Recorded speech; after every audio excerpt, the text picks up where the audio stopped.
Hello and welcome to This Week in the Middle East with myself, Francis Matthew, and Eddie O'Sullivan. This week, we're joined by a very distinguished guest, Professor Avi Shlaim. He's the Emeritus Professor of International Relations at Oxford and an Emeritus Fellow at St. Antony's. So we've got a lot to cover. There's been some important developments in the region, so we'd like to plunge in. But first, let me bring in our guests. Eddie, welcome. Just put you back into the right format. And Avi, welcome. Good to have you on the program. Thank you. It's a pleasure to be with you. I'd like to start, if I may, plunging straight in. This last week, US President Biden made an offer of yet another peace offer. I thought it was pretty much a rehash of previous ones, but he said to when you hear the Secretary of State saying to Hamas, you have to accept it. When you hear Biden saying to Netanyahu, you have to accept it, I get a cold feeling about it. How do you see the current proposal for a ceasefire and cessation of hostilities? This is a very welcome initiative by President Biden. A ceasefire is what everybody desperately needs, and most of all, the people in Gaza. But this latest initiative is not going to go anywhere. And we have to remember Biden's record on ceasefires. He twice used the veto, the American veto in the Security Council to a veto of two earlier proposals for a ceasefire. So if America hadn't used the veto on the Security Council, we could have had a ceasefire months and months ago. And in the third attempt, even Britain voted for the ceasefire, and America alone frustrated the will of the international community for a ceasefire. So I don't have much confidence in President Biden. And the backstory behind his latest move is that it was an Israeli proposal. And Biden, when launching the initiative, said this is an Israeli plan. And he was right, because what had happened is that the head of the Mossad and the head of the CIA met in Cairo, and the head of the Mossad made some concessions which made the proposal acceptable to Hamas. And Hamas said right away, their attitude is positive. They were interested. This was about a month ago. Yes, that's right. And more recently, after Biden's speech, Hamas said, our response is positive and we want to engage with this. The man who frustrated this proposal is Benjamin Netanyahu, because Netanyahu does not want a ceasefire. And Netanyahu, for his own political survival, wants a long war. He wants to prolong the war because as long as the war continues, he remains the prime minister. He remains in power. And there is a lot of protests in Israel against him, especially from the families of the hostages, because this stage one of this ceasefire would have been the release of the Israeli hostages by Hamas in return for the release of Palestinian prisoners held by Israel. So it is Netanyahu alone who frustrated this latest initiative, and Netanyahu said that Biden's proposal is a non-starter. Netanyahu knows something about communications, so he deliberately said it's a non-starter, and he knew that all the media would pick up on this as a non-starter. Netanyahu destroyed this initiative. So would you connect that, Netanyahu's need for a long war to a perhaps stretching it out a bit, to look ahead to what may be after this war, if it ends, to the fact that the likely outcome is a continued occupation, continued status quo, whereas hoping for a one-state or a two-state solution is pipe dream?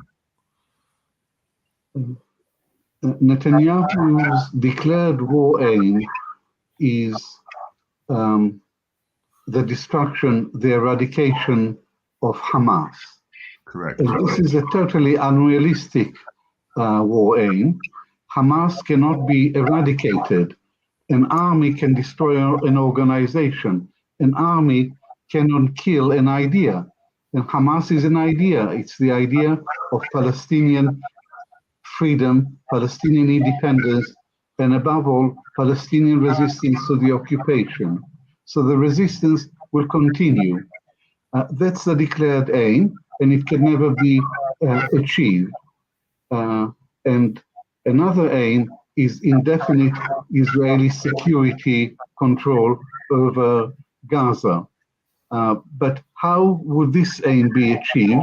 Only by permanent Israeli military presence in Gaza. And no Israeli wants to be mired down in Gaza indefinitely. We've already seen 8 months of this war, and the IDF has achieved nothing except death and destruction on a massive scale in Gaza. In other words, Netanyahu, his policy is a complete non-starter, and it's a recipe not for a solution, but more destruction, more death and destruction. Eddie? Yes, Professor Shlaim. Do you think that Netanyahu's political gambit is to defer things until the possibility that Trump will be back in the White House, because Netanyahu thinks he's going to get more support, believe it or not, from a Trump White House than he's going to get from a Biden White House? We think the outlook of the American politics is affecting his judgment. I don't think that Netanyahu is hoping for a Trump victory in the next elections. I know it because Netanyahu himself had said so. And this explains why Netanyahu has been so hostile towards Biden. Biden has been pro-Israeli throughout his entire career. He's described himself as an unconditional Zionist. Biden has given Israel a part on top of the $3.8 billion annually in military aid. He's given another, I think, $13 billion of aid during this war in Gaza. So he's massively generous towards Israel, and he's an uncritical supporter of Israel. And yet Netanyahu continuously insults him and repays his generosity with abuse and ingratitude. And Netanyahu says to his followers, we are not going to make any concessions to Biden. We can see Biden out, and he's actively interfering in American politics in the hope that Trump will come back as president. Can I just? That's worth repeating. That you believe Netanyahu actively wants Trump to be president, win the election in November.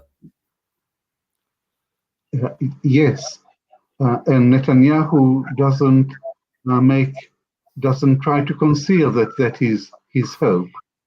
And there is background to the relationship between Netanyahu and Trump. When Trump was president, Trump was the most pro-Israeli president in American history. And Trump ticked all the boxes of the Israeli right. Trump did everything that the Israeli wanted him to do and more.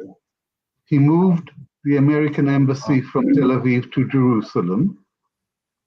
He closed down the PLO office in Washington, D.C. He ended American financial support for UNRWA, the UN agency that looks after refugees. He recognized Israeli sovereignty over the Golan Heights, and he recognized Israeli sovereignty over the whole of Jerusalem. So Trump wanted to end any prospect of a Palestinian state or a capital city in Jerusalem. And Trump did something else. He brokered the Abraham Accords between Israel and 4 Arab countries. These were typical Trump products. They were deals. They were transactions. I don't consider the Abraham Accords as genuine peace agreements between societies. They were deals. They were transactions between authoritarian Arab rulers on one side and an apartheid state on the other side. Trump was the broker, and therefore, if Trump came back to power, he would lean heavily on Saudi Arabia to join the circle of the Abraham Accords. Now, here again, there is no real difference between Biden and Trump, because Biden continued to try to extend the Abraham Accords, and the main focus of his policy towards the Middle East is not the Palestinian issue, is not a solution to this issue.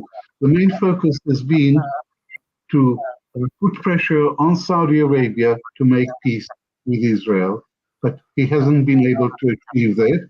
And Netanyahu hopes that Trump, if he came back to power, he would be able to push Saudi Arabia into a peace agreement with Israel.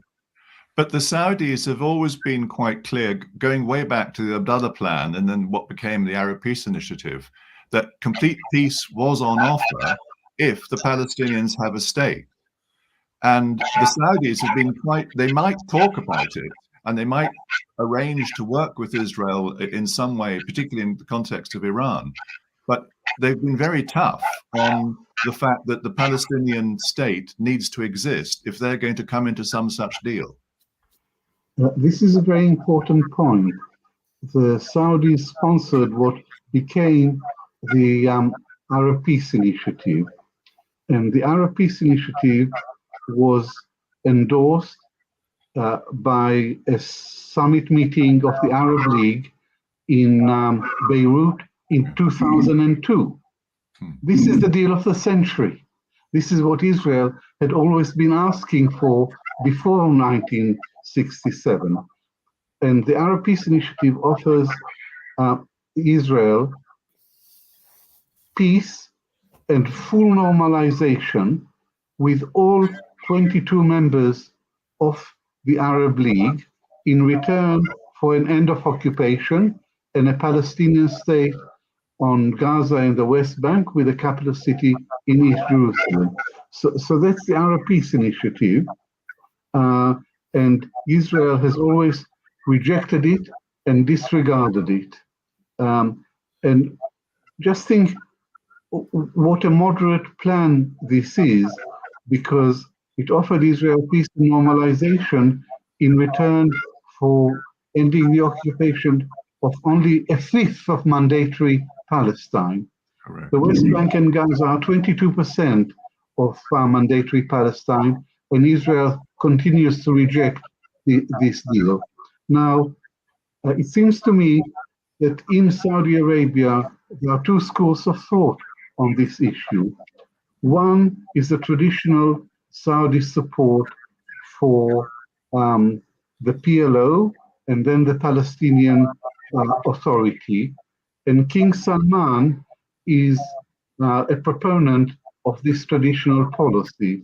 Another proponent of this traditional policy is Prince Turki Al Faisal.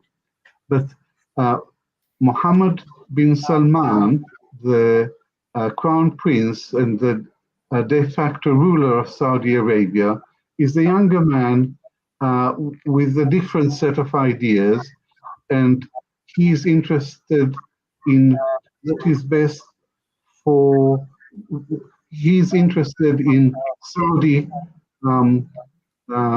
benefits and advantages rather than a principled commitment to Palestinian statehood. So Mohammed bin Salman is not as committed to supporting the Palestinians as his father is. But official Saudi policy, despite differences of emphasis, despite nuances, official Saudi policy keeps insisting that a condition for peace with Israel is Palestinian statehood. But if I could jump sideways a little bit, the problem, one of the problems with this is that the Palestinian leadership is not really in any state to pick up statehood, because the Palestinian Authority is seen as largely corrupt and also hand in glove with Israel, and Hamas is confused, let me say, between being a sort of liberation struggle and its own Islamist objectives. There is no question that the Palestinian Authority is not in a position to lead the Palestinian movement to independence, because it's been there for a very long time and it hasn't achieved anything. It has failed to advance the cause of Palestinian independence. So in practice, the Palestinian Authority is a subcontractor for Israeli security. 40% of its budget goes on security, but not security for Palestinians, it's security for Israel. And Israel, as you know, has been expanding settlements and there's been mounting settler violence against the Palestinians. There's been ethnic cleansing of Palestinians from the West Bank and East Jerusalem. And the Palestinian Authority is totally impotent and doesn't do anything about it. So the Palestinian Authority is seen by its own people as corrupt, incompetent, and a collaborationist regime. And there's not been a Palestinian election since January 2006. Yes. And in that election, which was a fair and free election, Hamas won an absolute majority. In both West Bank and Gaza. Both West Bank and Gaza, Hamas won an absolute majority and formed a government in accordance with normal democratic procedures. But Israel refused to recognize the the Hamas-led government, and the United States and European Union, which included Britain, to their eternal shame, sided with Israel in refusing to recognize the Hamas government and joined Israel in economic warfare to undermine that government. So here you have one example of many of Western hypocrisy, of saying we support democracy, but when the people voted for the wrong bunch of politicians, they did not recognize the government. And this reminds me of what Bertolt Brecht said after the workers' uprising in East Germany in 1953. He said, if the government doesn't like the people, let the government dissolve the people and elect another. Yeah. The structure is in place. I think the dynamics in place. You've got the Israeli political dynamic. I don't see evidence from any of the voting or from opinion polls that the majority of Israelis are doing anything other than supporting the existing strategy of Netanyahu and his government. There might be changes at the top, but there's support for the continuation of the war in Gaza and elsewhere until Israel's enemies are eradicated. I don't see anything in American politics. In fact, all I see is the probability that Trump will win, and that will be an intensification of American support for Netanyahu and the policies that he's championing. So the ball is in the Arab world's court, isn't it? It's down to the Arabs to, if anybody's going to change anything, I mean, you can talk about Russia, but Russia has got enough on its plate. China has shown no appetite for getting seriously involved in the Middle East. So it's down to the Arabs. So what do you think the outlook in the next 5 years, assuming that Netanyahu or someone like him will be in charge? That is, if it's not Biden, it'll be Trump in America. So what do you think the outlook is in the Arab world? Is there any capacity, desire in the Arab world and the leadership of the Arab world to do something that can change the direction that what's happening in Gaza, West Bank, and elsewhere is going? I'm a historian, so I'm more comfortable talking about the past than speculating about the future.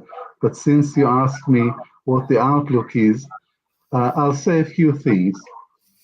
First, I agree with your analysis of Israeli politics, that Netanyahu personally is very unpopular, but the war is popular.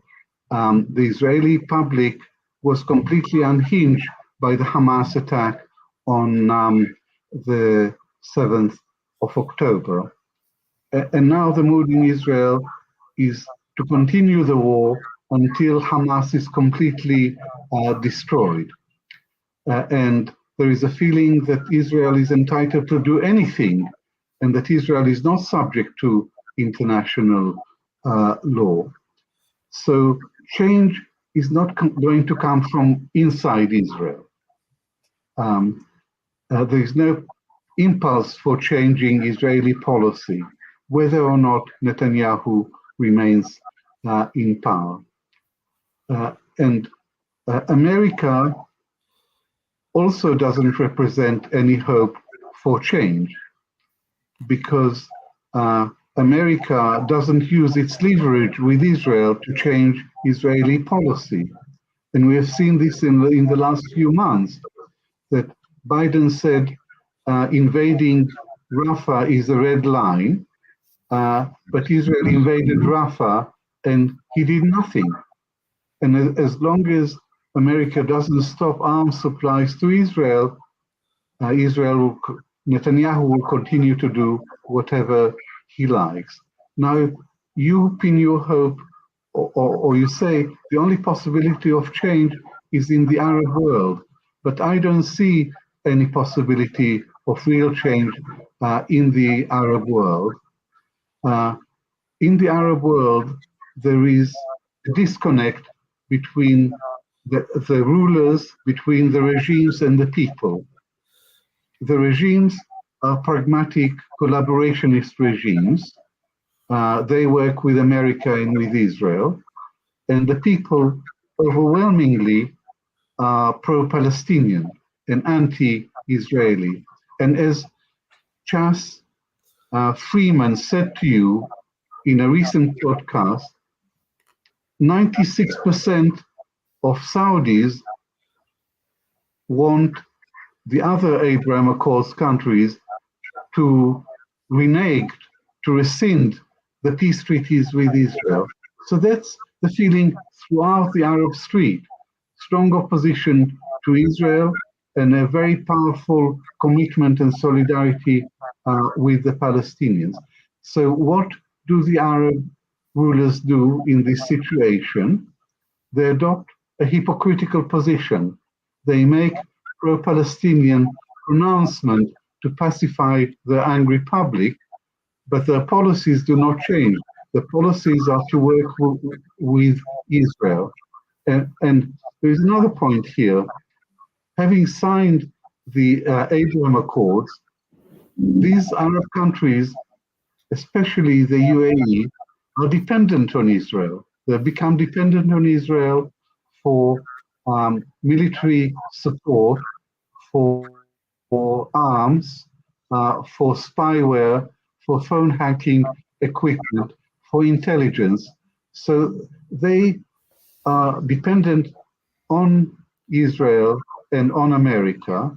And this is the axis that really dominates the politics in the region, America and Israel. And I don't see that I don't believe that the Arab position is going to change meaningfully. The rhetoric may change, but so far,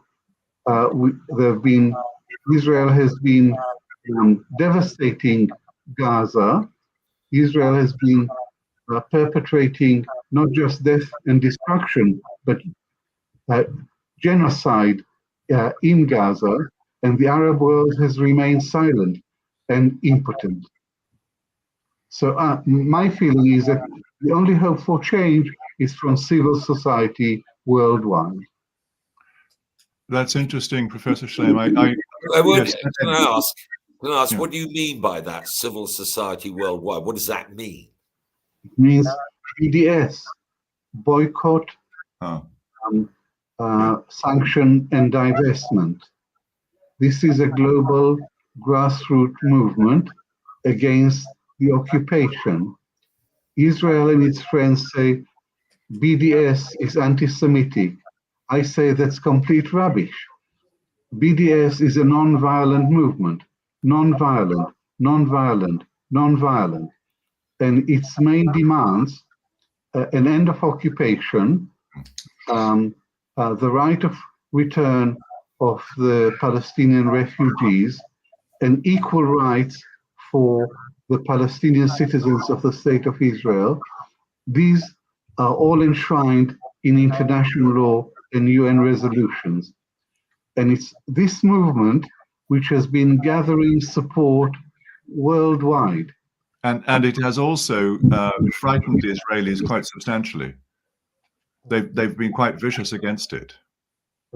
It's because it's so effective that the Israelis have turned so viciously against BDS. But Israel has lost the argument.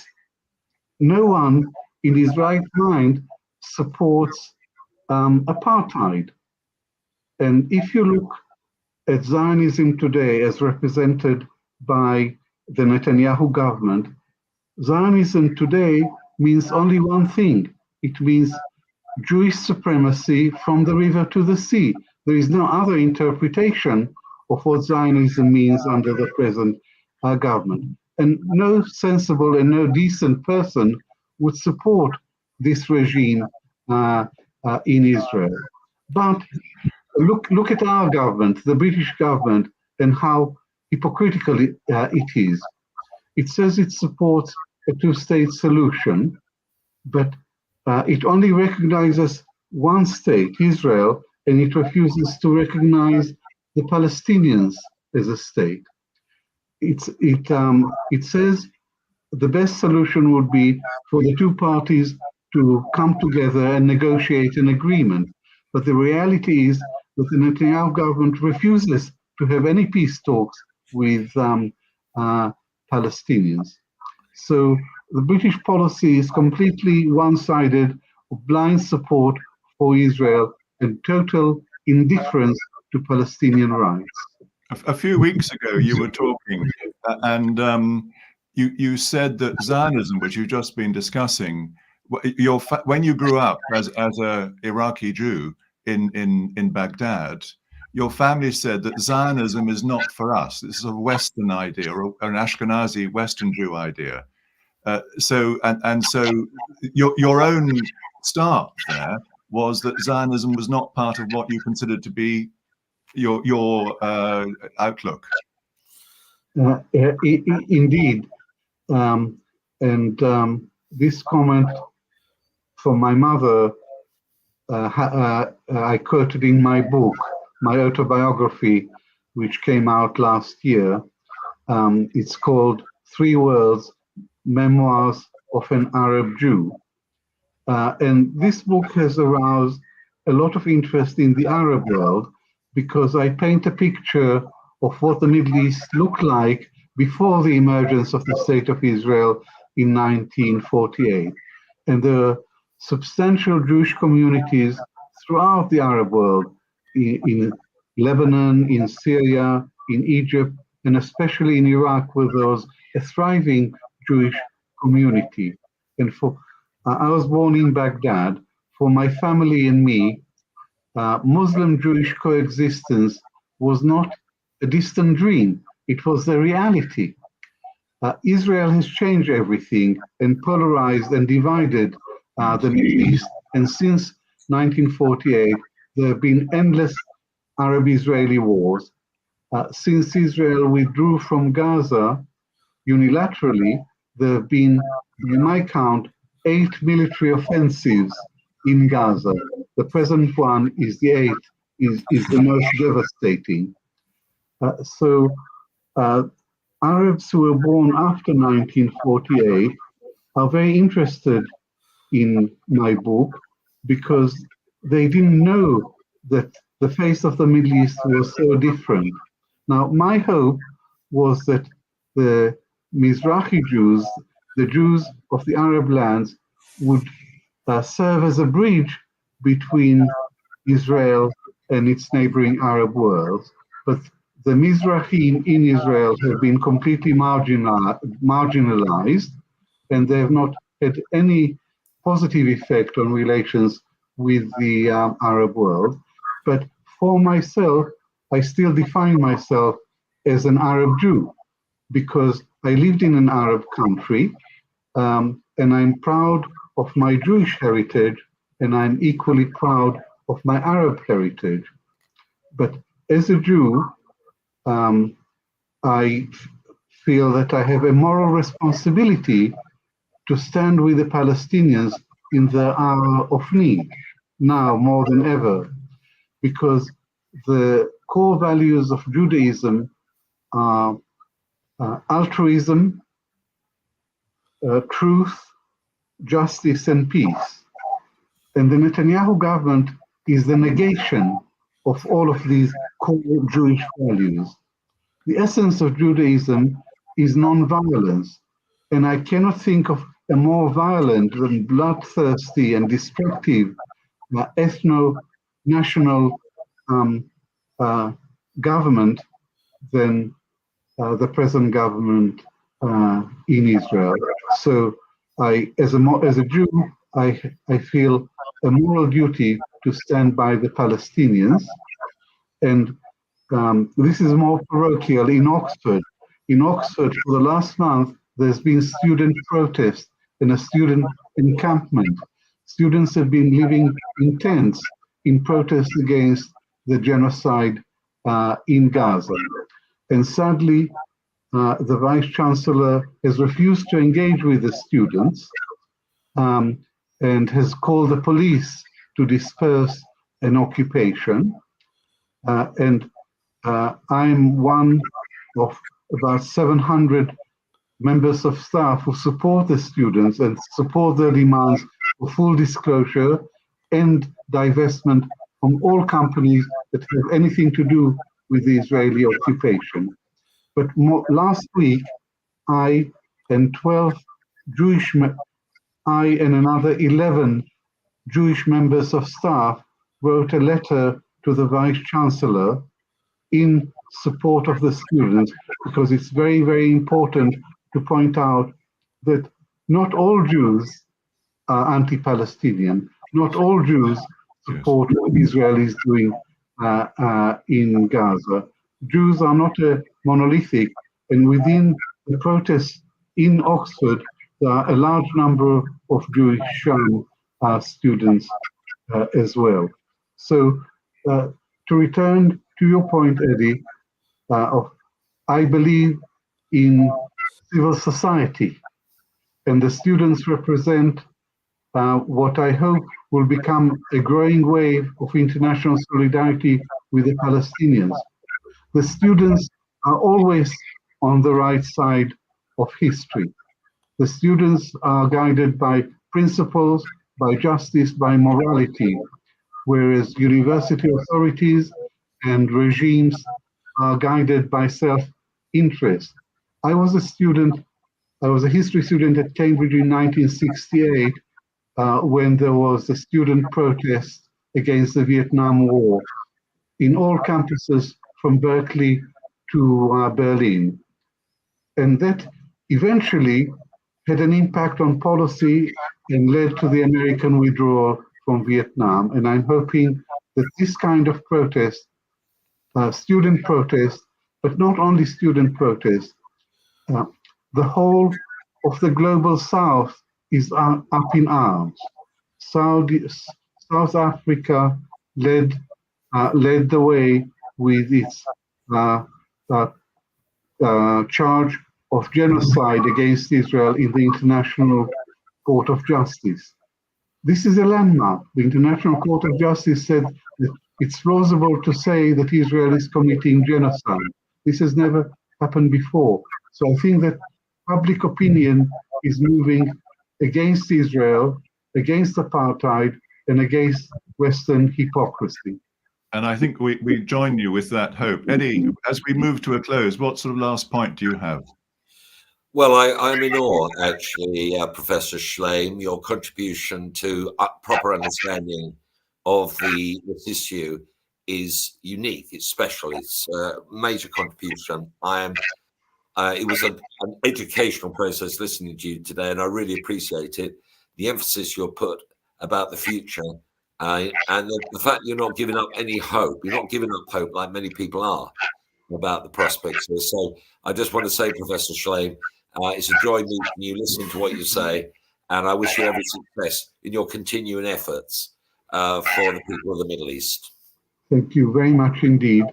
It's been a pleasure to talk to you and to Francis, and you must never give up hope. Thank you, sir. Thank you very much indeed. Thank you. Thank you. So there we have a very moving summary of how things can go and we hope to change. You who've listened to us, thank you for joining us. Thank you for paying attention. And you may agree with what's been said, in which case write in and tell us, or you may not agree, in which case write in and tell us. We enjoy your comments and we need them to help shape our future issues. So thank you for listening. Thank you for being part of our group. And with that, I wish you Assalamu alaikum wa rahmatullahi wa barakatuh.